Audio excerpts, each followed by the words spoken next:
بسم الله الرحمن الرحيم، الصلاة والسلام على سيدنا رسول الله. تحياتي لكم جميعا أصدقائي الأعزاء. اتكلمنا طبعا قبل كده على موضوع السلاج وأهميته ودوره الفعال جدا في موضوع التسمين والحلاب. السلاج مش بس لعجول التسمين، لا، السلاج للأبقار الحلاب والجاموس الحلاب عامل مهم جدا، مصدر طاقة وبروتين عالي.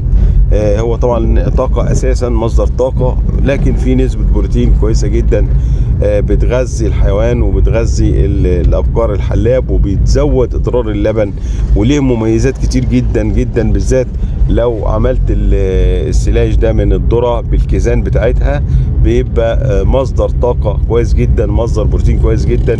الحمض اللاكتيك اللي بيتكون ده بيعمل ريحة كده جذابة للحيوانات، بيخلي الحيوان يتناول بشراهة، بيزود الاستفادة من باقي الأكل اللي موجود في الكرش بسبب الريحة بتاعته أو حمض اللاكتيك اللي بيتكون فيه. إن شاء الله بيزود الاستساغة عند الحيوان ويخليه يأكل كميات أكبر ويستفيد استفادة أكبر ويزود الإنتاج بتاعه. طبعا ان شاء الله احنا داخلين طبعا على يعتبر شهر 3، يبقى 4 و5 يبدا الناس تزرع الذره. اللي عنده استعداد يربي او عنده تسمين او حلاب يعمل حسابه من دلوقتي انه يزرع كميه من السلاج ويبدا يشتغل عليها كويس عشان خاطر يعمل حسابه انه يعمل سلاج يغذي الحيوانات عليه. تحياتي لكم جميعا والسلام عليكم ورحمه الله وبركاته.